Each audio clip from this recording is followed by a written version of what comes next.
अर्थ सरोकार सब्स्क्राइब गरिदिनु भएकोमा धन्यवाद।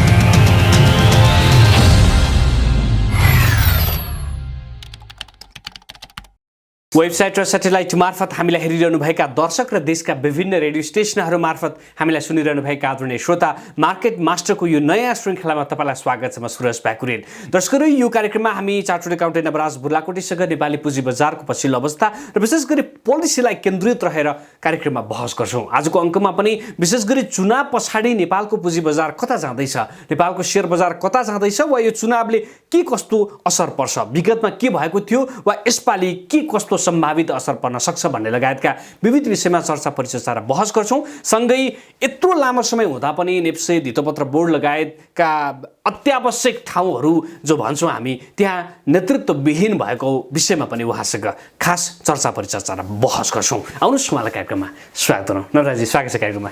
धन्यवाद। अब चुनाव घोषणा भएको छ होइन, भनौँ न, अब लगभग जेठ 4 गते टेन्टेटिभ एउटा डेट दिएको छ, अन्यथा भएन भने त्यो दिन चुनाव हुन्छ भनेर बुझौँ, र त्यस पछाडि पनि अरू चुनावहरू पनि हुँदै जान्छन्। यो चुनावले चाहिँ नेपालको शेयर बजारलाई कसरी असर गर्छ र कतिसम्म असर गर्ला यसपालि भन्ने यो प्रश्नबाट सुरु गरौँ आजको बहस। चुनावले चाहिँ हामीले वर्ल्ड वाइड नै पनि हेऱ्यौँ भने इलेक्सनले गर्दाखेरि बजारमा पोजिटिभिटी, लिक्विडिटीदेखि लिएर विभिन्न कुराहरूलाई पोलिसीगत सुधार पनि हुन्छ भन्ने एक्सपेक्टेसन हुन्छ सोसाइटीमा। र एउटा लिक्विडिटीको जस्तो हामीले नेपालको कन्टेक्स्टमा हेऱ्यौँ भने जुन तरलतामा अभाव जस्तो अवस्था आइरहेको थियो, त्यसमा पनि केही सुधार आउँछ भन्ने एक्सपेक्टेसन हुन्छ। नयाँ नेतृत्व आउँछ र त्यसले पक्कै पनि सुधारिएकै पोलिसीहरू गर्नुपर्ने हुन्छ, नयाँ नयाँ कमिटमेन्टहरू गर्नुपर्ने हुन्छ। त्यो नयाँ कमिटमेन्ट अनुसारको केही न 20को 19 भने जस्तो सुधार नै हुन्छ भन्ने हिसाबले सोचिन्छ। मास साइकोलोजी पनि त्यही हुन्छ। र हामीले वर्ल्ड वाइडको पनि हेऱ्यौँ भने प्लस नेपालकै पनि हामीले हिस्टोरिकल डेटाहरूलाई हेर्ने हो भने चुनावी वर्षमा चाहिँ सेयर बजार बढेको देखिन्छ। जस्तो यो तरलतालाई लिएर पनि चुनावसँग जोडिएको छ होइन, अब चाहिँ चुनाव आउँदै गर्दाखेरि पुँजीगत खर्च चाहिँ वृद्धि हुन्छ भन्ने खालको कुरा पनि छ। यसले चाहिँ केही असर गर्ने हो पुँजीगत खर्च बढ्ने कुरामा? पुँजीगत खर्च बढाउनु पर्ने एउटा त अब सिजन नै यस्तो आयो हाम्रो नेपालको कन्टेक्स्टमा हेर्ने भने अब चाहिँ पुँजीगत खर्च बढी हुने सिजन नै हो होइन एउटा चाहिँ। अर्को चाहिँ अब इलेक्सनमा जानै पर्ने भएपछि केही कामहरू कुनै अड्किया छन् भने त्यो काम सल्टिने हुनेसम्म छन् भने जनप्रतिनिधिहरूले पनि आफ्नै पालामा त्यसलाई कम्प्लिट गर्नेतिर जाने भएको हुनाले एउटा लिक्विडिटीको सहजता ल्याउँछ, विकास खर्च बढ्न जाने रिजनबाट भने। अर्को चाहिँ अब हामीहरूको जस्तो कन्ट्रीमा सबैलाई थाहा छ लुकेर बसेका क्यासहरू पनि चुनावको बेलामा बाहिर निस्किन्छन्, जसले गर्दाखेरि लिक्विडिटीलाई अलिक सहज बनाउँछ भन्ने लाग्छ। भनेको चाहिँ त्यो चाहिँ भनौँ न, हाम्रो अर्थतन्त्रमा वा ब्याङ्किङ प्रणालीमा नआएका पैसा पनि आउँछन्। सबै पैसा बाहिर निस्किने बेला नै हो। यो विगतमा पनि यस्तै भएको थियो। विगतमा पनि चुनावको वर्षहरूमा हामीले हेऱ्यौँ भने लिक्विडिटी सहजता हुने र बजारलाई पोजिटिभ इफेक्ट आउने हामी देख्छौँ डेटाहरू हेर्दा। जस्तो अब यो चुनावलाई नै लिएर पनि विभिन्न खालका कुराहरू उठेका छन् होइन। अब चुनाव घोषणा त 4 गते गर्ने भनेर एउटा सैद्धान्तिक सहमति त भयो, तर फेरि नेपाल हो के होला भन्ने कुराहरू पनि भइएको छ। अब यो एज अ नागरिक भएर हेर्दा वा एज अ सेयर बजारको लगानीकर्ता भएर हेर्दाखेरि यो चुनावमा पनि कतै न कतै तलमाथि भइदियो भने चाहिँ फेरि पनि बजार के हुन्छ भन्ने खालको कुरा छ नि। अब चाहिँ एउटा हिसाबले कानुनका संविधानका छिद्राहरू हेरेर जहिले पनि हलो अड्काउने गोरु चुट्ने भन्छ नि गाउँले भाषामा। हलो अड्काएर गोरु चुट्ने, जति गोरु चुटे पनि अगाडि बढ्दै बढेन भन्ने, हलो आफैले अड्काइदिने, जरामा लगाएर हलो अड्काउने, यो प्रवृत्ति नै हावी भयो भने त अहिलेको गणतन्त्र, लोकतन्त्र, प्रजातन्त्र अनि यो इकोनोमी यो के नै मतलब भएर 2-4 जनाले बसेर सधैँ त्यस्तै खालका निर्णय गरे भइहाल्यो होइन। कानुन संविधानलाई चाहिँ टेकेर अगाडि बढ्ने, देशलाई अगाडि बढाउने, पोलिटिकलले पनि सेटल गर्ने भन्ने हिसाबले हो भने चाहिँ चुनाव टाइममै हुनुपर्छ र चुनाव टाइममै हुनु र नयाँ नेतृत्व आउनु नै यो प्रजातन्त्रको ब्युटी हो। त्यस कारणले गर्दाखेरि चुनाव मेरो विचारमा पोलिटिकल सेटलमेन्ट पनि भएकै जस्तै अवस्था हो अहिले। केही एकाध चाहिँ व्यक्तिगत बेनिफिटहरू, पार्टीगत बेनिफिटहरू, गुटगत बेनिफिटहरूलाई हामीले छोडिदिने हो भने समग्रको हिसाबले हामीले हेर्ने हो भने चाहिँ राजनैतिक हिसाबले स्थिरताको लागिलाई पनि चुनाव चाहिँ टाइममा हुनुपर्छ। बरु टाइममै चुनाव गर्नको लागि के गर्नुपर्ने छ आवश्यकता त्यो तयारीहरू गर्नु पर्यो। चुनावलाई डिफर गर्ने हिसाबले हलो अड्काउने गोरु चुट्ने काम कसैले नै गर्न हुँदैन भन्ने लाग्छ मलाई। त्यस अर्थमा चुनाव हुन्छ र हुनुपर्छ। यदि चुनाव भएन भने सम्पूर्ण जनताले, सम्पूर्ण व्यापारीहरूले, सम्पूर्ण वर्गले कर नतिरेर राज्यलाई असहयोग गर्ने नीति अगाडि बढाउनुपर्छ। त्यो आन्दोलनको नेतृत्व गर्न पर्यो भने म नेतृत्व गर्न तयार छु। यदि सरकारले संविधान र कानुन अनुसार देशलाई राम्रो हुने हिसाबले अगाडि बढ्न चाहँदैन, सक्दैन, गर्दैन भने जनताले चाहिँ सधैँ निचोरिएर किन कर तिरिराख्ने? भनेको समयमा चुनाव हुँदैन भने हामी हाम्रो दायित्वबाट किन बस्ने? हामी किन बसिराख्ने? सधैँभरि हामीले अबको क्रान्ति भनेको आर्थिक क्रान्तिको लागि, आर्थिक प्रगतिको लागि क्रान्ति हुनुपर्छ। सधैँ यो राजनीतिक भागभण्डा यो यसको लागि होइन। अब यो चुनाव ल मानिलिउँ एउटा चाहिँ भनौँ न जेठ 4 गते नै चुनाव हुने 100% भयो भने चाहिँ नेपालको सेयर बजार कता जान्छ? यदि सबै चिज जसरी चल्नुपर्ने हो त्यसरी नै चल्छ भने बजार चाहिँ माथि नै चल्ने। त्यो भनेको फेरि के हो? भनेको इकोनोमिकल्ली अथवा पोलिटिकल्ली जसले जे आफ्नो कर्तव्य हो नि त्यो अनुसारको जानु पर्यो। कानुनहरू, संविधानहरू संशोधनै गर्नुपर्ने छ भने पनि टाइममा चुनाव हुनको लागि गरिनु पर्यो, पोजिटिभिटीको लागि गर्नु पर्यो, न कि 1 वर्षपछि चुनाव धकल्नको लागि। त्यो हिसाबले जानु भएन। मैले भन्न खोजेको हुन्छ भने सकारात्मक सोचका लागि, सकारात्मक चाहिँ पक्षलाई अगाडि बढाउनको लागि जसले जे भूमिका खेल्नुपर्ने हो त्यो भूमिका खेल्नु पर्यो। अनि जनताले पनि आफ्नो भूमिका खेल्ने हो, अगाडि बढ्ने हो। यसरी जाँदाखेरिमा चुनाव हुन्छ, विकास खर्च पनि हुन्छ, बजारमा लिक्विडिटी सहजता हुन्छ, सबै हुन्छ भनेदेखि हाम्रो जुन बजार छ अहिलेको बजार कतिपय स्क्रिप्टहरूमा त एउटा फेयर भ्यालु आइसकेको अवस्था होला। धेरै जसो स्क्रिप्टहरूमा चाहिँ अन्डर भ्यालुड स्क्रिप्ट हो। इन्टरनेसनल मार्केट पनि हेऱ्यौँ भने र अहिलेको बजारको ट्रेन्डहरूलाई एउटा क्रिप्टो करेन्सी भनेर जुन आइराखेको छ जसको कुनै काहीँ केही लिगालिटी के हो कसो हो केही पनि छैन र पनि त्यसमा विभिन्न खालका कारोबारहरू गतिविधिहरू भइराखेका देखिराखेका छौँ, सुनिराखेका छौँ, जो पढिराखेका छौँ होइन। कमसेकम यो भनेको त एउटा एकदम भ्यालु हो नि। यहीँ फेयर भ्यालु, यहीँ नै आफूलाई अर्निङ दिने, रिटर्न दिने, डिभिडेन्ड आउने, बोनस आउने, त्यसो भएको हुनाले हाम्रो सेयर बजारलाई असाध्यै राम्रो इफेक्ट हुन्छ र बजार माथि जान्छ। जस्तो यो सेयर लगानीकर्ताहरूको एक खालको बहस चलिरहँदाखेरि अब धेरैले त यो चुनाव हुने भएपछि चाहिँ मार्केट माथि नै जान्छ भन्ने खालको एउटा स्वाभाविक अपेक्षा पनि छ। तर यो मार्केट माथि जाँदाखेरि फेरि पनि फन्डामेन्टल भनिएका ब्याङ्किङ सेक्टर माथि जान्छ कि जाँदैन, वा चाहिँ फेरि पनि चाहिँ नन फन्डामेन्टल भन्नेका स्टकहरूले इन्डेक्सलाई सधैँभरि गाइड पो गरिरहने हो कि भन्ने खालको छ नि। यो ब्याङ्कको समय कहिले आउँछ, वा फन्डामेन्टल भनिएका त्यो चाहे हाइड्रोभित्रका फन्डामेन्टल होस्, त्यो चाहे अरूभित्रका फन्डामेन्टल होस्, त्यो फन्डामेन्टलको दिन कहिले आउँछ भनेर धेरैजनाले सोध्नु भएको छ। मलाई चाहिँ के लागिराखेको छ भने जब बजार 3200 को रेन्जमा पुगेको थियो त्यति बेला जो साथीहरूले फन्डामेन्टल्ली स्ट्रङ नभएका स्क्रिप्टहरूमा इन्भेस्टमेन्ट गर्न पुग्नुभयो उहाँहरू त्यहाँबाट निस्किन पनि सक्नु भएको छैन, लसमा निस्किन नि सक्नु भएको छैन होइन। अब गेन गरेर बेचौँ भन्दा त्यो गेनमा हुने पोजिसनै आएको छैन। अनि ब्याङ्किङमा रिटर्न राम्रो छ भन्ने पनि सबैलाई थाहा छ, फन्डामेन्टल्ली स्ट्रङ छ भन्ने पनि थाहा छ। तर आफूसँग भएको पैसा त अर्कैतिर गएर फ्रिज भरेर बस्यो। त्यसकारण मलाई चाहिँ म आफूले चाहिँ त्यही हिसाबले स्ट्राटेजी आफ्नो इन्भेस्टमेन्टको पनि बनाइराखेको छु र मलाई चाहिँ मनमा के लागिराखेको छ भने 3234-3500सम्म नै पनि अहिलेको यो जुन ट्रेन्ड छ यो खालको कन्टिन्यू हुन सक्छ।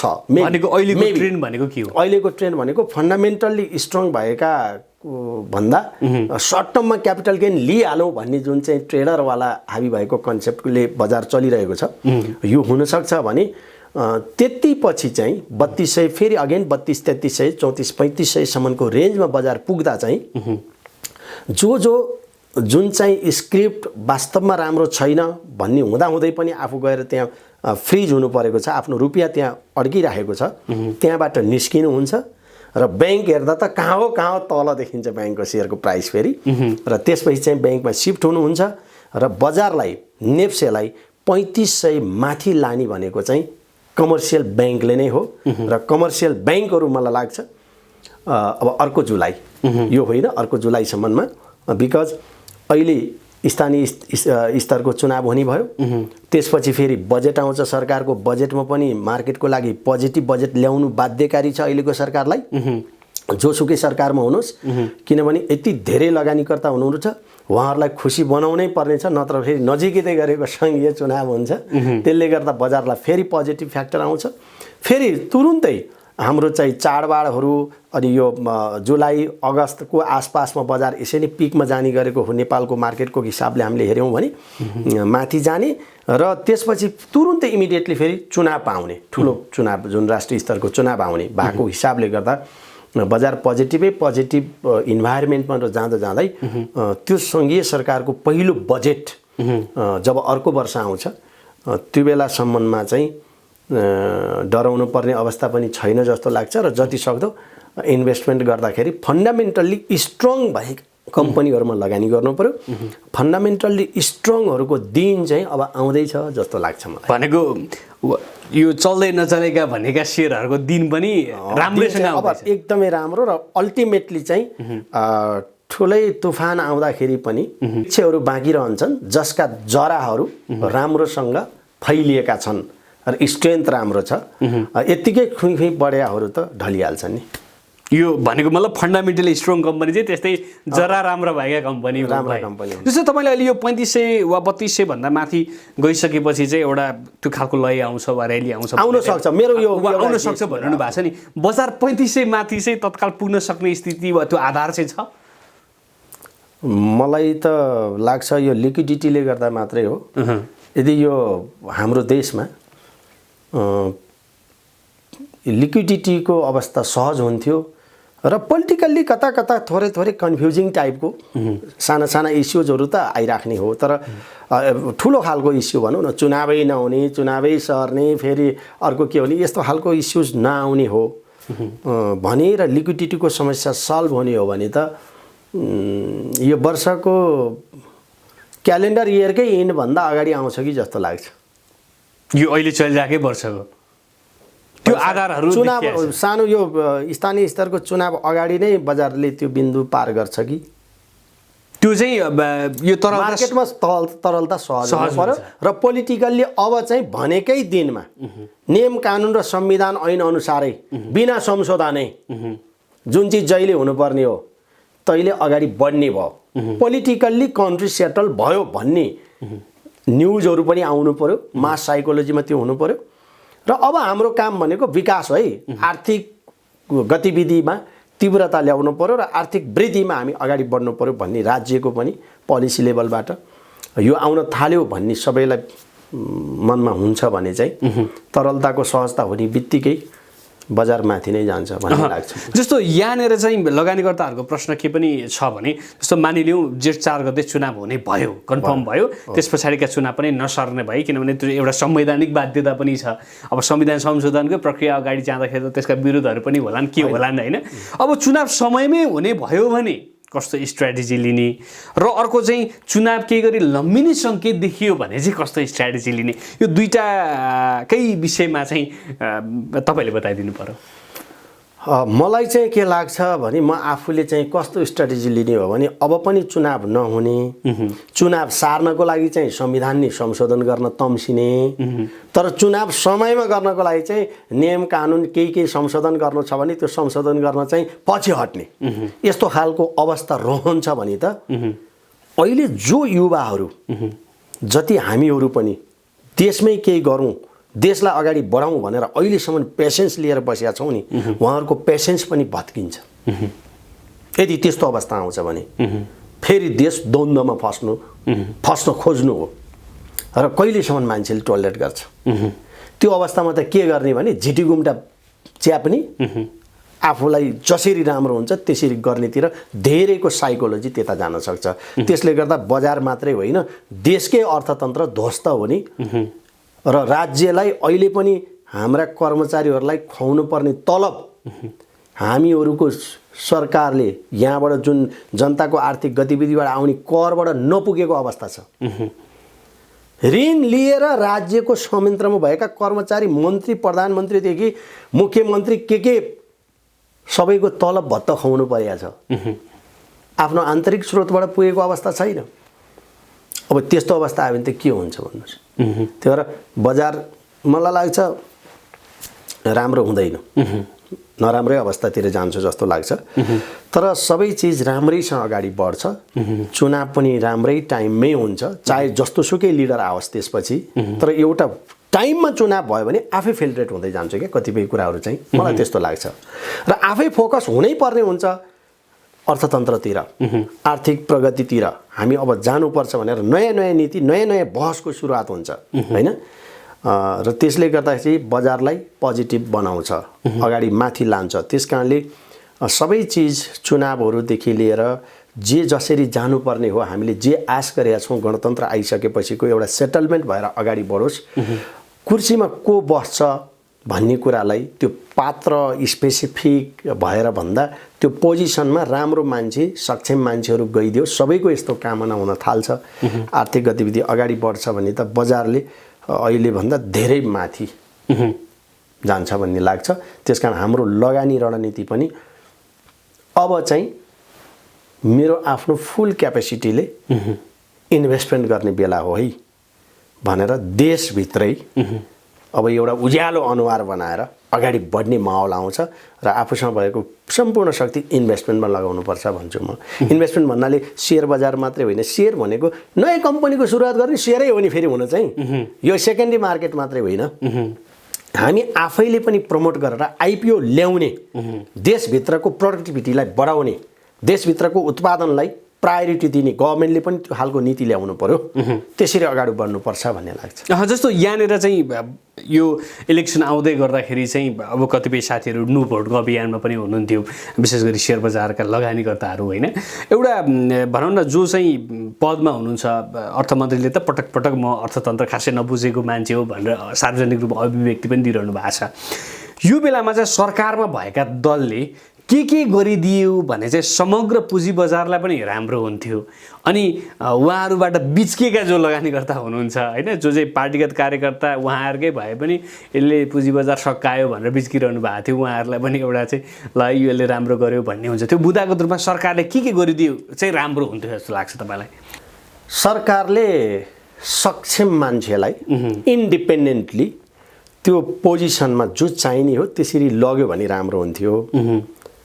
हाम्रा पोलिटिकल पार्टीहरूले चाहिँ सधैँभरि भागभण्डाबाट मात्रै लाने गरे, त्यो पनि टाइममा लगेनन्, त्यो पनि टाइममा लगेनन्। नेप्से 7देखि लिएर सबै जहाँ पनि हेर्नुहोस् भागभण्डा, कसको भागमा, कुन पार्टीको, केसको।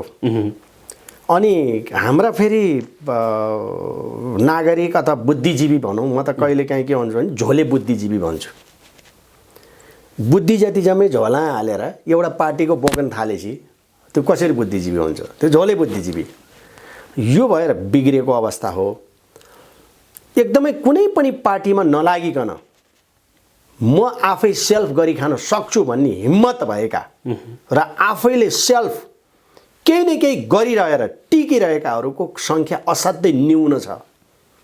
त्यस्ता व्यक्तित्वहरूलाई त्यस्ता पोजिसनहरूमा लैयो भने चाहिँ समग्र देशलाई नै, अर्थतन्त्रलाई नै, सबै चिजलाई राम्रो हुन्छ। नेपाल भूगोलको हिसाबले मात्रै उच्च होइन, विश्वमा अरू हरेक हिसाबले, आर्थिक हिसाबले, हरेक हिसाबले नेपालले आफ्नो उच्च स्थान कायम गर्न सक्थ्यो। तर यहाँ भइदिइरहेको चाहिँ के छ भने खानदानी कार्यकर्ताहरू हुन्छन्। खानदानी भनेको जन्मिँदैमा पार्टी समातेर जन्मिया हुन्छ कि हजुरबाको र आफ्नो, अरू केही छैन। अथवा भनौँ छिमेकमा आफूसँग रिस उठेको मान्छे, आफूलाई नराम्रो चाहने मान्छे कुन पार्टीमा छ, त्यो भने त्यो पार्टीमा त म हुन भएन, अर्को पार्टीमा भनेर लाग्यो। यस्तो खालको हामी नागरिकहरू छौँ होइन। अनि बुद्धिजीवी भनेहरू झोलामा बुद्धि राखेर चाहिँ अनि पार्टीको झोला समातिया हुन्छौँ। त्यो गरेन भने त अनि पोजिसनै पाउँदैन, सिटै पाउँदैन मात्रै भनिहाल्छ। ए बाबा सिट नपाए के हुन्छ यार, पोजिसन नपाए के हुन्छ? आफूले आफ्नो हिसाबले केही गरेर खान सकिन्न। म कुनै पनि पार्टीको पार्टी सदस्य होइन। अहिले हेर्नुहोस्, म पटक पटक भनिरहेको छु, म इन्डिपेन्डेन्ट हो। कुनै पनि कसैले कुनै पार्टीमा गर्नु होला, कसैले कुनै पार्टीमा गन्नु होला। कसरी गन्नु होला भने फलानुको फलानु नाता पर्ने यहाँ छ, यो त्यहाँ छ, यो त्यहाँ छ, अथवा यो गाउँमा यस्तो थियो, त्यो हिसाबले होला। तर म कुनै पनि पार्टीको सदस्य होइन। त मैले चाहिँ के चाहन्छु भने सबै बौद्धिक सर्कलहरू कुनै पनि पार्टीको सदस्य नभइकन इन्डिपेन्डेन्टली अगाडि बढौँ न। त्यो हाम्रो देशमा सम्भव छ? सम्भव हुन्छ, किन हुँदैन? बिस्तारै टाइम लाग्न सक्छ। यहाँ पनि सम्भव नभए चाहिँ होइन, तर अहिले चाहिँ हेर्दाखेरि सम्भवै हुँदैन भने जस्तो देखिन्छ क्या यो। सम्भवै छैन भने जस्तो देखिन्छ। औँसीको रातमा बाहिर निस्केर हेऱ्यौ भने पुरै अन्धकार, अब त उज्यालो कहिल्यै आउँदैन जस्तो खालको फिल आउन सक्छ होइन। तर फेरि उज्यालो त आउँछ नि फेरि बिस्तारै बिस्तारै। त त्यो हिसाबले हेर्दा अब देश एकफेर फेरि द्वन्द्वमा गएर फर्किने कि द्वन्द्वमा नगइकन अब यहीँबाट अगाडि बढ्ने भन्ने कुरामा चाहिँ कन्फ्युजन हो। यदि सबै चुनावहरू टाइममै भएर जान्छन् र संविधान कानुन अनुसार मानेरै अगाडि बढ्छन् भने चाहिँ यही बिन्दुबाट देशको विकास सुरु हुन्छ। होइन फेरि उयो आफ्नो चाहिँ हिसाबले अनेक हिसाबले फेरि चुनाव यो नहुने त्यो हुने भन्ने हिसाबमा गयो भने चाहिँ देश द्वन्द्वमा जान पनि सक्छ। त्यति बेला लगानीको वातावरण हुने भन्ने कुरै हुँदैन। देशमा बस्ने नै पनि वातावरण नहुन सक्छ। भनेको अहिले चाहिँ सेयर लगानीकर्ताहरूलाई चाहिँ यो गरिदिनु भन्दा पनि चुनाव गरिदिनु पर्यो। पहिला चुनाव गर्नु पर्यो। सरकारले चुनाव गर्न पर्दैन। त्यत्रो अरबौँ खर्च गरेर बनाएको संविधान र कानुन होइन। अनि त्यो काम लागि छैन भने भत्ता फिर्ता गर्नु पर्यो नि त। तिर्ने कर होइन र? नैतिकता हुनु पर्दैन? त्यस कारणले सबै चिज संविधान र कानुन अनुसार चलाउने हो। चुनाव टाइममा लाग्ने हो। जो जुन पोजिसनमा हुनुपर्ने इन्डिपेन्डेन्टली लानु पर्यो क्या। किन पार्टीगत भाग लाएर लगिरह्यो अहिलेसम्म? फलानु पार्टीको भागमा पर्यो रे फलानु पद, हेर्नुहोस् त लाजै मर्नु आउँछ यार। न्युजहरू कि त न्युज गलत हो भने मिडियालाई कारवाही गर्न सक्नु पर्यो, नत्र भने फलानु पार्टीको भागमा पर्यो फलानु पोजिसन चाहिँ, अनि फलानु पार्टीको भागमा पर्यो फलानु पार्टीको, यार म कुनै पनि पार्टीको होइन, त्यस कान नपाउने मैले। अनि म चुप लाएर बस्छु? म एकजना चुप लाएर बसेँ होला, भोलि हजारौँ जना यस्ता हुन थालिसकेपछि नि अनि के गर्ने? देश द्वन्द्वमा जान्छ त्यसपछि। त्यसकारण सबै पार्टीहरूले, राजनीति गर्ने व्यक्तित्वहरूले बेलैमा यो चिज सोच्नु पर्यो। तिम्रा पार्टीका भरौटेहरूलाई होइन, इन्डिपेन्डेन्ट मान्छेहरूलाई लगेर भर न। सार्वजनिक हिसाबले खुल्ला आह्वान गर न। किन साँठगाँठ गरेर कोठे बैठकबाट भर्ने? अहिले यस्तै हुने हो। 7 र नेप्सेमा कहिलेदेखि खाली भयो? कहिले किन खाली भयो? देशमा नागरिक छैनन्। त्यति गर्न सक्ने नागरिक कोही पाइएन देशमा।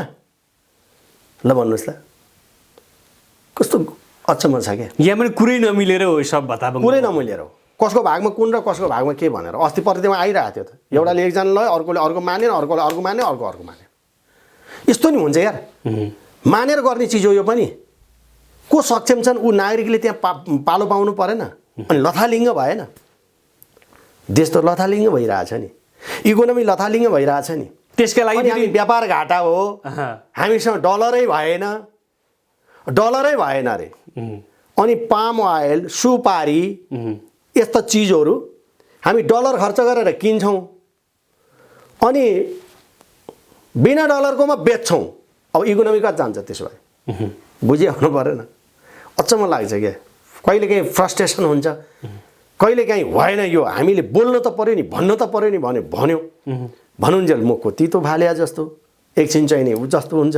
तर वास्तवमै देशलाई अगाडि बढाउने हो भने गाह्रो, एकदमै धेरै गाह्रो पनि छैन। सजिलो भनेर अब यो कोठे बैठकले बिगार्यो कि। कुनै पनि पार्टीको केन्द्रीय समितिहरूमा बैठकै बस्नु पर्दैन। अध्यक्षहरू मिलेर जे गरे भने पनि ताली लगाउँछन् ती कार्यकर्ता, म केन्द्रीय सदस्य भनेर। के मतलब त्यो? यो नेप्से र 7मा पनि यो भनौँ न, यो सेलेक्सनको नाटक गरेका छन्। चिजबिची कुरो उयो फेरि उयो कुनै पार्टी समातेन भने म त्यो पोजिसनमा पुग्दैन भनेर विद्वानहरू पार्टी नै समात्न लाग्ने। अनि बिचरा आफूले केही नजाने नसकेहरूले पर्खिनुभन्दा के नै छ र? उनीहरूले त भगवान्लाई आराधना गर्लान्, अल्लाहलाई गर्लान्, आफ्नो अनुसारको धर्मअनुसारको गर्लान्, राम्रो भइदिए हुन्थ्यो। शुभेच्छा बाहेक के हुनसक्छ? होइन।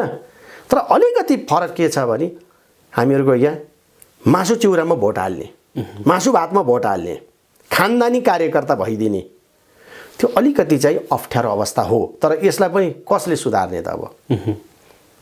समयअनुसार बिस्तारै सुध्रिन्छ जाला। समय बलवान हो, समयले केही ल्याउला भन्ने हिसाबले सोच्नुभन्दा बाहेक त केही भएन, होइन? बिग्रिया चाहिँ यस कारणले हो। र यो चिज राम्रो होला, अब होस् भन्ने हामी सबैको चाहना हो। यदि यो चिजहरूमा रिजनेबल भनेको कमसेकम आंशिक हिसाबले पनि ठिकै हो यतिको सम्म भन्ने भयो भने पनि बजारलाई चाहिँ पोजिटिभ म्याटर हुन्छ यो चिज। त्यस्तो यो नेप्से र सेबुनमा पनि अहिले अब आफ्नो मान्छे लैजानुपर्ने होला, आफ्नो मान्छेले लगिसकेपछि अब चुनाव आउँदैछ, चुनाव खर्च बटुल दिनुपर्ने होला, होइन? यसले गर्दाखेरि त फेरि पनि बजारका समस्या जुन विषयमा हामी लगातार बहसमा छौँ ती समस्या त समस्या मात्र रहने भयो नि त। तर केही न नयाँ व्यक्ति आइसकेपछि चाहिँ उसले केही न केही पदेन विद्वत्ता त देखाउनु पर्यो नि। जुन पार्टी समातेर भए पनि मेरो पद अनुसारको गर्नुपर्ने, यसो गर्दा ठिक हुन्छ त, ल यसो गर, त्यसो भए केही त नयाँ गर्नु पर्यो नि त उसले। नयाँ गर्ने भने त राम्रै गर्ने हो नि, नराम्रो गर्दा त खैरियत छैन। त्यसैले गर्दाखेरि यस्ता साना साना खुसीहरू सँगालेर अनि राम्रो खुसी हुनुपर्ने हुनसक्छ हामी। त्यसले बजारलाई राम्रै गर्छ। अब हुँदै नहुनु भन्दा कानो मामा हुनु निको भन्छ नि, नहुनु भन्दा कानो मामा हुनु निको भने जस्तै पोजिसनै पुरै खाली हुनु भन्दा त कोही त हुनु पर्यो। जुन लट्ठक भयो नि भयो, जुन पार्टी समातेर लट्ठक भयो नि एकजनालाई लगेर राखिदियो भने, नत्र भने यो कुनै पनि पार्टीको सदस्यता चेक गरेर गइयोस्, पार्टी सदस्यता लिन मिल्दैन त्यस्ता व्यक्तिहरूले। यहाँ त पार्टीको भागभन्डा ओपनली लगाएर कसले गर्ने विरोध? विरोध गरेर उसैले फेरि मैले पाउँदैन भन्ने हुन्छ। मलाई त म ओपनली बोलिदिन्छु, मलाई केही चाहिएको छैन, कुनै पनि पार्टीको केही चाहिएकै छैन।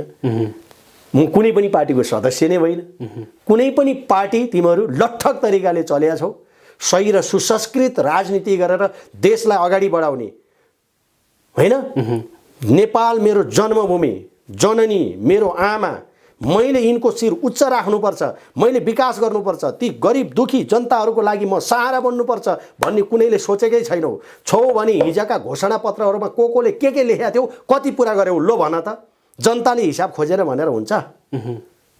जनताले त खोजेन हिसाब। एक छाक मासु भात खुवाइदेऊ, मासु चिउरा खुवाइदेऊ, ठिक छ, भोट हाल्लान्। भोट त हरेक नागरिकको इक्वल भोट हो। मैले दिने भोट पनि त्यही एउटा मात्रैको काम हुन्छ, अर्कोले दिने पनि त्यही एउटा मात्रैको काम हुन्छ। यसमा चाहिँ जनता पनि अलि सचेत हुनुपर्ने बेला चाहिँ भयो। हुनुपर्ने, तर जनतालाई सचेत यिनले बनाउँछन् त। स्कुलको लेभल के छ भन्नुहोस् त? अहिले सरकारी स्कुलमा जम्मा कति विद्यार्थी छन्, कति टिचरहरू छन्? सरकारी स्कुलमा आफू टिचर भएको छ, बच्चालाई लगेर बोर्डिङमा पढाइरहेको हुन्छ। सरकारी कर्मचारी आफू छ, बच्चालाई लगेर बोर्डिङमा पढाइरहेको छ, किनभने त्यहाँ कन्फिडेन्स छैन। सरकारी संयन्त्रमा ऊ आफैलाई कन्फिडेन्स छैन। यो फन्डामेन्टलका कुरा गर्ने, ट्रेडिङ गर्ने भने छ। अनि त्यस कारणले गर्दा सुधार कहाँबाट हुने? यो गर्ने जिम्मा चाहिँ कसको हो त? हजारौँ मान्छेलाई हिजो रिस्कमा राखेर कतिको ज्यानै गयो, होइन र? त्यसरी होइन र? सबैको हिस्ट्री हेर्नुहोस् न। नेपाली काङ्ग्रेसदेखि एमाले माओवादीदेखि जुनसुकै पार्टीको हेर्नु न हिस्ट्री के छ? सङ्घर्षबाट आएका छन्। अनि त्यो सङ्घर्षको दौरानमा कोही बितेका थिए उनका मान्छे भने तिनलाई शहीद घोषणा गरेका छन्। शहीद भन्ने शब्द नै कस्तो सस्तो बनाइसकेका छ। कतिजना शहीद नेपालमा? हजारौँमा शहीद। किनभने हजारौँ कार्यकर्ताहरूले बलिदानी गरे। बलिदानी देशको लागि गरे कि पार्टीको लागि गरे? पार्टीको लागि। कुनै पर्टिकुलर पार्टीको लागि बलिदानी गरेको मान्छे शहीद हो देशको। तर कसैले बोल्न सक्ने अवस्थामा छैन, किनभने बोल्यो भने ऊ आफै पनि शहीद हुनुपर्छ भन्ने उसलाई डर छ। यसले समग्र भनौँ न यो राजनीतिक स्थिरता वा राजनीति सही अर्थमा नगएकै कारण हाम्रो अर्थतन्त्र कमजोर भएको छ र अर्थतन्त्र कमजोर भएकै कारण हाम्रो नेपालको पुँजी बजार होला वा अरू बजारहरू बिग्रेका छन्। त्यो बिग्रेको कन्टेक्स्टमा दुईटा चिज चाहिँ नेपालमा फस्टाइराखेको देखिन्छ। एउटा जग्गाको व्यापार, अर्को जिनोतिनो जसरी भए पनि सङ्घर्ष गर्दै भए पनि लड्दै पड्दै भए पनि सेयर बजार। अब कुनै दिन कल्पना गर्नुहुन्छ 392 नेप्से पुग्ला? जहिले बढ्ने चिज हो नेप्से, हो कि होइन? ल भन्नुहोस् त, 1100 पुग्ला अब नेप्से कहिले पुग्ला? 1800 सम्म त अस्तिसम्म हल्ला सल्ला खल्ला 1800, अब 1800 पनि एकदमै वर्स्ट केस आयो भने मात्रै हो, अदरवाइज 1800 नेप्से पुग्दै।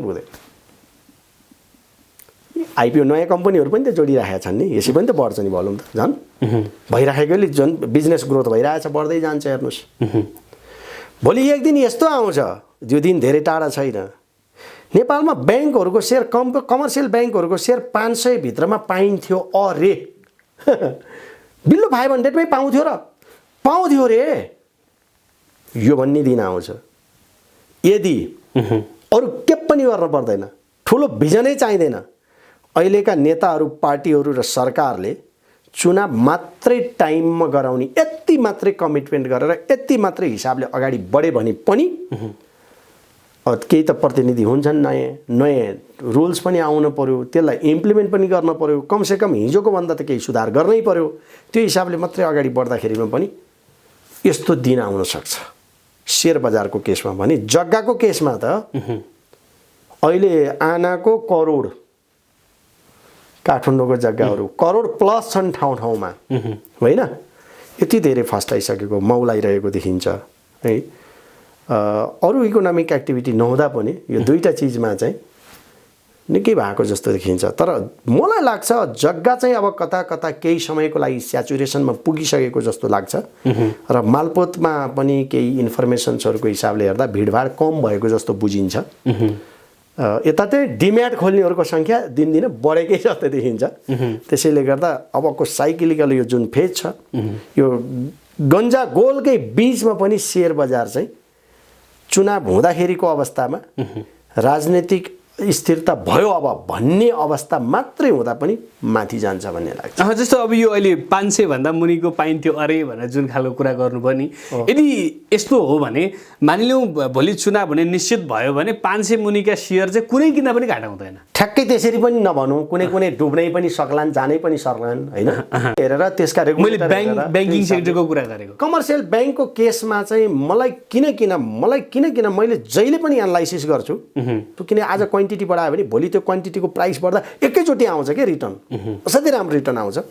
त्यो एनालाइसिसहरू पनि हेर्दाखेरि अर्निङ यिल्ड भन्छौँ कि, इपिएसलाई अर्निङलाई डिभाइड गर्ने अहिलेको करेन्ट प्राइसले, त्यो गर्दाखेरिमा ब्याङ्कहरूको चाहिँ अर्निङ डिभाइड बाई प्राइस राखेर हेर्दाखेरिमा 4, 5, 6 धेरै जसो ब्याङ्कहरूको 6+ 5+ रेन्जमा आएको छ, होइन?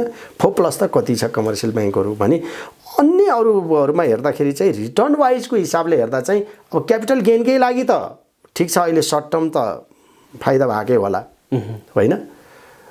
तर लङ रनमा हेर्दाखेरि चाहिँ ब्याङ्क नै देख्छु मैले भ्यालुएबल, र ब्याङ्क नै अन्डर भ्यालुड देख्छु।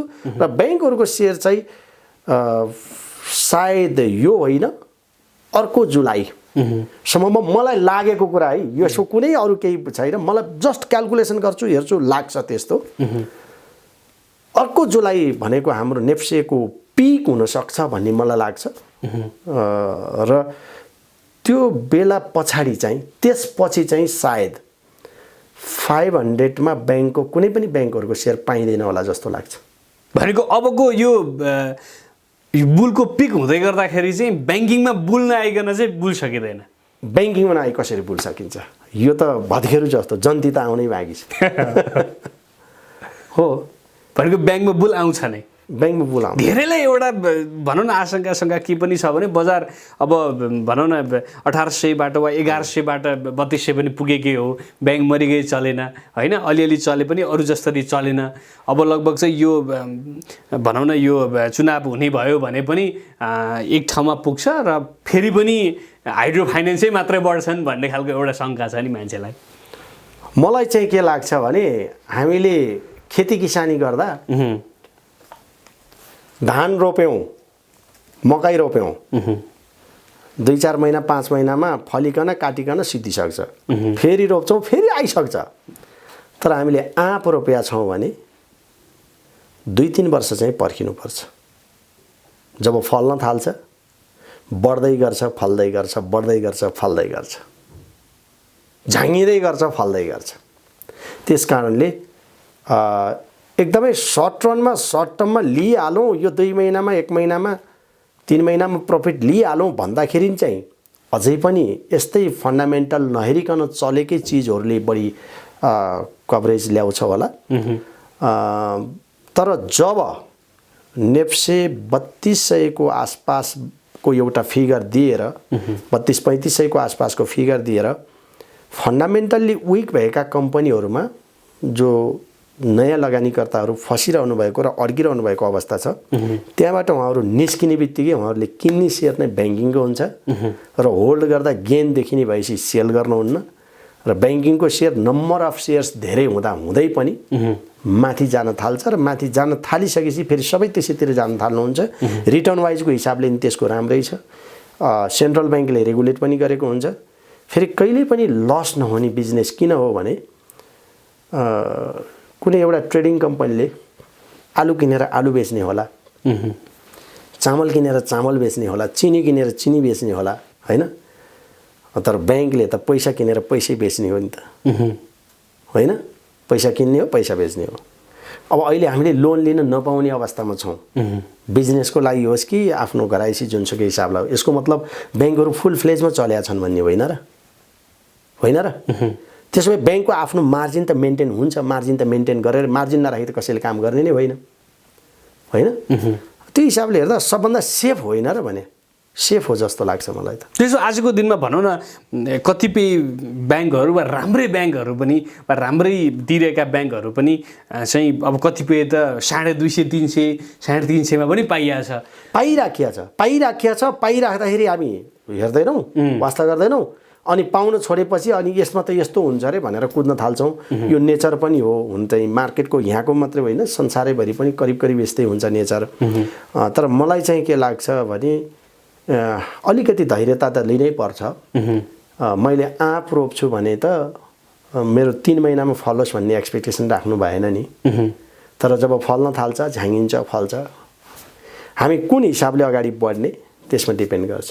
मलाई चाहिँ त्यस्तो लाग्छ। त्यस्तो अब तपाईँले भनेको कुरा सुनिरहँदाखेरि चाहिँ अब यो भनौँ न चुनाव भयो, सबै कुरा भयो भने ब्याङ्किङ सेक्टर पनि अगाडि बढ्ला वा तपाईँले भने जस्तै 500मै स्टकहरू पाउन मुस्किल हुन्छ भन्ने त्यो खालको प्रक्षेपण गरिरहँदाखेरि अनि धेरैजना त अहिले पनि फेरि हाइड्रोमा फसेका छन्, फाइनेन्समा फसेका छन्, होइन? यो चाहिँ के हुन्छ भन्ने खालको त्यो फसेका मान्छेहरूको पनि प्रश्न हुनसक्छ नि।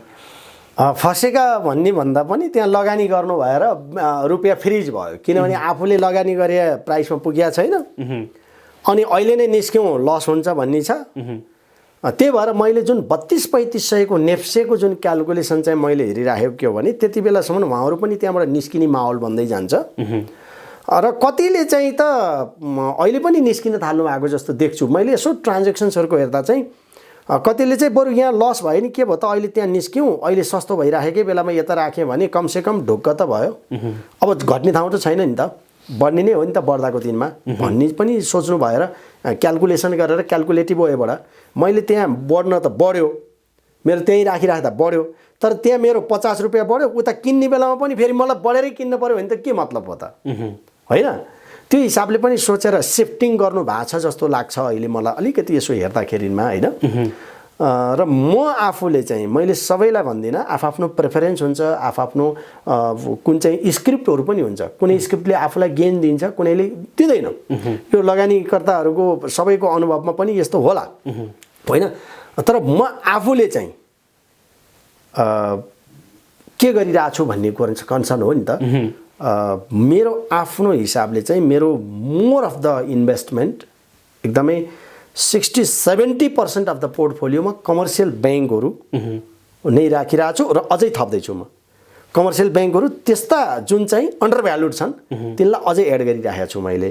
र अरू सेक्टरमा बरु ठिकै छ, कहिलेकाहीँ यसो अलिकति गेन लिइहालौँ न त भन्ने खालका इन्फर्मेसन्सहरू आदि इत्यादिहरू अथवा मार्केटको ट्रेन्डहरू डेटाहरू एनालाइसिस गर्दा केही भएछ भने नोमिनल फन्ड त्यहाँ राख्ने त्यो अर्कै कुरा भयो, होइन? तर मेजर हिसाबले र इन्भेस्टमेन्टको हिसाबले चाहिँ म आफूलाई चाहिँ मैले त्यसरी म्यानेज गरेँ। जस्तो बजारमा भनौँ न अब जब बढ्न थाल्छ बजार हाम्रो त फेरि अलिकति फरक खालको छ। घटेको बेला इन्ट्री गर्नुपर्ने ठाउँमा बजारमा बढेको बेलामा धेरै मान्छेहरू इन्ट्री हुन्छन् होइन। अब यो चुनाव चाहिँ समयमा हुने भयो भने पनि एक लट ठुलो चाहिँ वा चाहिँ अघिल्लो कोभिडको बेलामा जस्तै गरी मान्छेहरू प्रवेश गर्छन्। यो बेलामा नयाँ प्रवेश गर्ने लगानीकर्ताहरूले चाहिँ स्टक छान्दाखेरि के कुरामा ध्यान दिने वा त्यसमा पनि अलिकति मूल्य त बढिसकेको छ होइन। यो बढेको मूल्यमा चाहिँ सेयर छान्दाखेरि के कुरामा ख्याल गर्ने? बढेको मूल्यमा छान्दाखेरि पनि मैले आफूले हेर्ने गरेको चाहिँ धेरै चिजहरू हुन्छन्, हामीले केलाई फोकस गर्ने भन्ने हो। मैले आफूले हेर्ने गरेको चाहिँ 52 विकको लो र हाई प्राइस, 52 विकको हाईमा कति पुगेको थियो, लोमा कति थियो, अहिले कुन रेन्जमा छ त त्यो एउटा त्यो हेर्छु। अर्को चाहिँ उसको अर्निङलाई हेर्छु, अहिले करेन्टको अर्निङ र पास्टको चाहिँ हाम्रो नेपालको मार्केटमा चाहिँ बोनस सेयरलाई अलिक फरक तरिकाले हेरिने गरिएको हुनाले बोनस हिस्ट्री, पहिलाको बोनस हिस्ट्री, अहिलेको करेन्ट अर्निङ र अनि 52 विकको लो र हाई यति हेर्ने गरेको छु। त्यो 52 विकको लो र हाईमा चाहिँ कतिसम्म हाई भयो भने जाने वा कतिसम्म लो आयो भने कसरी त्यो चाहिँ निष्कर्ष निकाल्ने?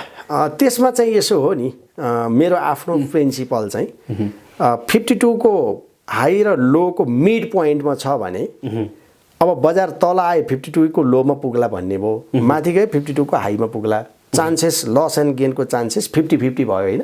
किन मिड पोइन्टमा एभरेजमा छ नि त। मानौँ न 52 को हाई 500, लो चाहिँ नि त्यसको अब अलिकति तल राखौँ न, मानौँ 300, 52 को लो 300 थियो, हाई थियो 500, अब बिचको पोइन्ट भनेको कति भयो 400 भयो। अहिले 400 प्राइस भयो भने बढ्यो भने 100 रुपियाँ, घट्यो भने नि 100 रुपियाँ, मतलब 50-50 भयो नि, गेन अर लस हुने चान्सेस। तर 52 को हाई चाहिँ 500 थियो, अहिले 52 को लो 300 थियो होइन, अहिले चाहिँ 350 छ। अब घट्यो भने 50 रुपियाँ भन्ने जस्तो देखियो एउटा मोटो हिसाब। हुन त त्यो 52 को लो 300 नै हो, त्योभन्दा तल जाँदैन भन्ने होइन। 52 को हाई 500 नै हो, त्योभन्दा माथि जाँदैन भन्ने पनि त होइन। दुईपट्टि त्यो त रिस्क उत्तिकै छँदैछ। त्यसरी हेर्दा चाहिँ घट्यो भने 350 को अहिले प्राइस छ, 52 को लोसम्मको हिसाब गर्दा 50 रुपियाँ भयो। तर बढ्यो भने चाहिँ 350 बाट 500 पुग्दा त कति रुपियाँ भयो, 150 रुपियाँ भयो नि होइन। भनेपछि 1:3 भयो नि त रिस्क रिटर्न। रिस्क भनेको घट्छ कि भन्ने डर र रिटर्न भनेको बढ्छ कि भन्ने होप। त्यो डर र होपको जुन रेसियो छ होइन, त्यो रेसियो भने त 1:3 भयो भनेपछि गेनले नै बढी जित्यो नि त। म त्यसरी हेर्ने भन्न खोजेको हो। अब 52 को हाईमै छ अहिले भनेदेखि 52 को हाईमै छ, अब केही माथि त जान पनि सक्ला होइन। तर हाई नै पोइन्टमा छ भनेपछि त कि त स्पेसल त्यस्तै केही हुनु पर्यो, एक्टिभिटिजहरू, न्युजहरू अथवा केही उसको स्ट्राटेजीहरू अर्गनाइजेसन्सको, अनि बल्ल हामी त्यसमा त्यही अनुसारको सोच बनाउन सक्छौँ। नत्र भने त त्यो त घट्ने हो नि त एक दिन होइन। भर्याङको टुप्पोमा पुगेको छ भने फेरि तल आउने हो, फेरि तल आएपछि फेरि माथि जाने हो, यस्तो हो नि त। अनि बजारमा चाहिँ फेरि डेलीका डेली ट्रान्जेक्सन्स पनि हुने भएको हुनाले बढेको बढै मात्रै हुन्छ भन्ने पनि होइन, घटेको घटै हुन्छ मात्रै भन्ने पनि होइन। त्यसो भएर घटेर एउटा पोइन्टमा केहीमा आइसकेको छ भने अब बुलिस नै ट्रेन्ड कन्टिन्यू भएको हुनाले 52 को हाईतिर जान बाँकी धेरै स्पेस छ भने त्यस्ता स्टकहरू लिँदा चाहिँ जितिन्छ भन्ने लाग्छ, यो प्राइसको हिसाबले भयो भने। अब यसको करेन्ट अर्निङ पनि हेर्न पर्यो फेरि, अहिलेको अर्निङ चाहिँ के छ त होइन, हिजोको भन्दा बढेको हो कि घटेको हो कि अथवा स्टेबल छ कि, त्यो पनि हेर्न पर्यो भने उसको बोनस दिने चाहिँ कतिको दिने गरेको छ, उसको ट्रेन्ड के हो त, हिजोको मेन्टेन चाहिँ के गरिराखेको छ, कमसेकम 2-3 वर्षको फिगर त्यो हेऱ्यौँ भने यसले राम्रो भूमिका खेल्छ जस्तो लाग्छ। तर अहिलेको कन्टेक्स्टमा हेर्दा त चुनाव हुन्छ नै, हामीले नेगेटिभ नसोचौँ, पोजिटिभली सोचौँ। चुनाव हुन्छ, अब यत्रो गरेर चुनाव हुने भनेर डेट फिक्स गरेर सबै चिज अगाडि बढ्दाखेरि पनि चुनाव भएन भने त त्यसलाई कसरी लिने, कि त्यस्तै केही आपद विपद आयो भने बल्ल होला होइन, नहुने भन्ने कुरा। अदरवाइज चुनाव हुन्छ नै, चुनाव हुन्छ, बजेट नयाँ आउँछ, नयाँ बजेट ल्याउनेले बजारलाई पोजिटिभ बनाउनै पर्छ, नत्र सङ्घीय चुनावमा रिस्कमा जाने डर हुन्छ। अनि फेरि सङ्घीय चुनावबाट नयाँ आउने अर्थमन्त्रीले पनि अब भिजन म यसरी दिएर राज्यलाई अगाडि बढाउँछु भन्ने केही न नीतिगत हिसाबले प्रष्टता ल्याएर सोसाइटीलाई, इकोनोमीलाई राम्रो हुने नीति ल्याउनै पर्ने त्यो बाध्यात्मक पनि परिस्थिति क्रिएट हुन्छ नि त यो समयले गर्दा। त्यसले गर्दा मलाई चाहिँ लाग्छ अबको समय बजारलाई हरियाली नै हरियाली हो कि जस्तो लाग्छ। कहिलेकाहीँको रेड त नबिर्सनलाई पनि देखिनु पर्यो नि। जस्तो कतिपय चाहिँ तपाईँले अघि जुन 52 विकको हाई र लोको कुरा गर्नुभयो भने कतिपय स्टकहरू चाहिँ यस्तो पनि देखिएको छ कि यसपालिको 52 विक र को लो र हाई हेर्ने हो भने त्यसको डिफरेन्सेस भयङ्कर छ। त्यो बेलामा चाहिँ के गर्ने? त्यसको फन्डामेन्टल पार्ट पनि हेर्न पर्यो कसरी हो भनेर। यत्तिकैमा हाई गर्ने भन्दै कसैले सल्टाउन खोज्दै फेरि सल्टेन, फेरि किन्नु पर्यो। अब फेरि अर्को पोइन्ट दिएर सल्टाउने गर्दै जाँदाखेरि आर्टिफिसियल्ली निकै हाईमा पुर्याइए प्राइस थियो कि त्यसको हिजोको 1-2 वर्षको हिस्ट्रीको प्राइस पनि हेर्दाखेरिमा कस्तो थियो त? त्यो 2-4 वर्षको हिस्ट्रीदेखिको प्राइस हेर्दाखेरिमा यो त ओहो भन्ने छ भने त त्यस्तोमा जानु भएन। फन्डामेन्टल्ली स्ट्रङ स्टकमा बस्नुपर्छ। यो 52 विकवाला फर्मुला चाहिँ त्यो नन फन्डामेन्टल स्टकमा लागु हुँदैन। नन फन्डामेन्टल स्टकमा त यो त कस्तो भने लङ्गुर ऊर्जा खेले जस्तो, चाखे पर्न नि छैछ नपर्न नि छैछ, कुनै भर हुँदैन। त्यसै कारण कसैले हेर्दा सेयर बजारलाई जुवा घर भन्ने एउटा यो पनि रिजन हो। किन त्यो लङ्गुर ऊर्जामा पर्नुभयो होला उहाँहरू, फन्डामेन्टल ज्ञान थिएन होला। फन्डामेन्टल हिसाबले भ्यालु हेरेर, त्यसको फेयर भ्यालु हेरेर, त्यसको रिटर्न हेरेर त्यो अनुसारको स्टक पिक गर्नु भएन होला।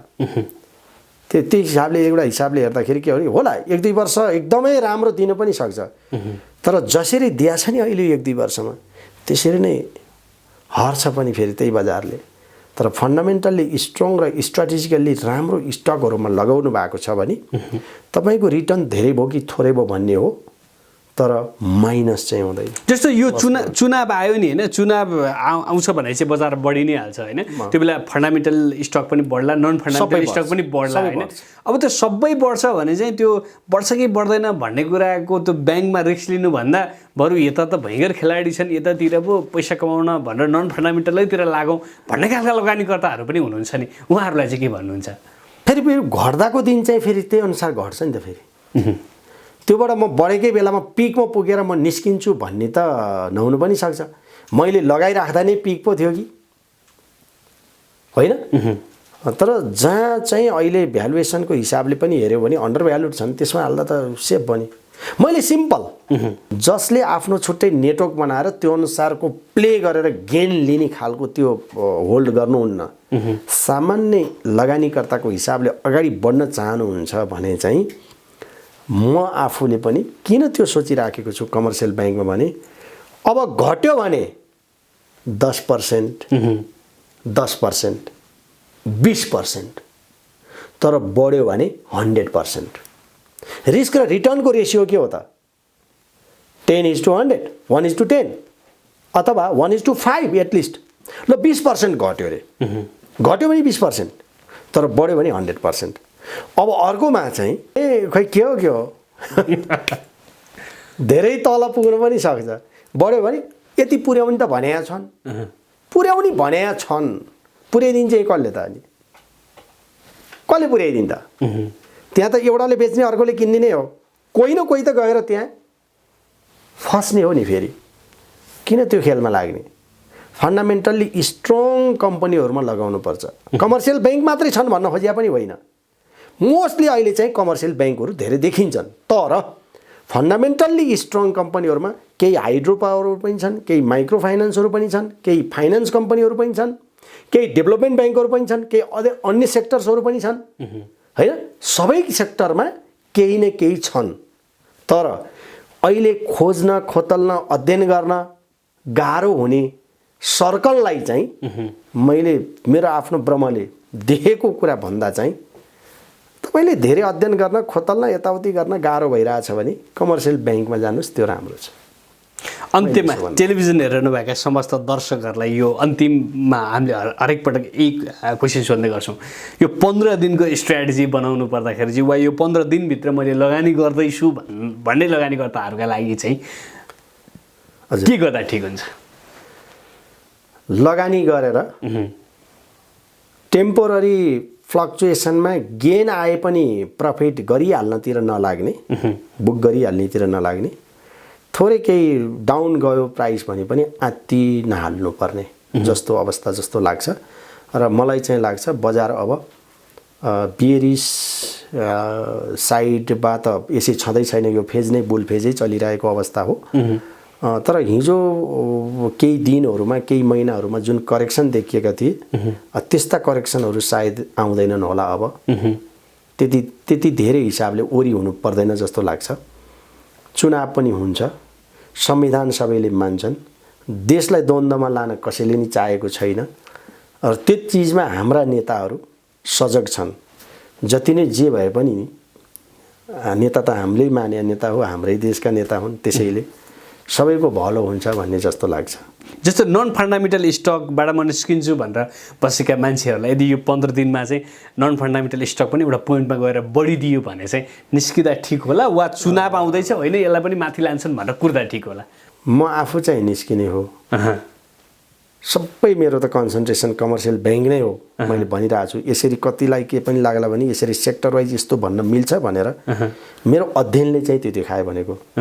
र मेरो अध्ययनले मैले के गरेँ भन्ने कुरा मैले भने पनि त्यो हिसाबले चाहिँ अब कई साथीहरूलाई केही कन्फ्युजन छ भने 50-50 गर्नुभयो हुन्छ राम्रो। 50% चाहिँ एटलिस्ट फन्डामेन्टल्ली स्ट्रङमा लगाउने, 50% चाहिँ ठिक छ मजाले नै। हवस् त, तपाईँको यो समय र संवादका लागि धेरै धन्यवाद। हामी 15 दिनपछि फेरि भेट्छौँ। हुन्छ, धन्यवाद। हवस् त दर्शकहरू, यो विशेष संवादसँगै आजका लागि हाम्रो कार्यक्रमको निर्धारित समय सकिएको छ। कार्यक्रम सम्बन्धी केही सल्लाह सुझाव वा प्रतिक्रिया भए स्क्रिनमा देखाइएको हाम्रो ठेगानामा सम्पर्क गर्न सक्नुहुनेछ। हामीलाई एन्ड्रोइड एप मार्फत अर्थ सरकार पढ्न हेर्न सक्नुहुनेछ भने हामीलाई सेयर हब मार्फत पनि हेर्न पढ्न र सुन्न सक्नुहुनेछ। हवस् त, आजका लागि कार्यक्रम सकियो। कार्यक्रमका सम्पूर्ण युनिटसँगै म सुरज ब्याक्रेलाई पनि बिदा दिनुहोस्। नमस्ते। अर्थ सरोकार सब्स्क्राइब गरिदिनु भएकोमा धन्यवाद।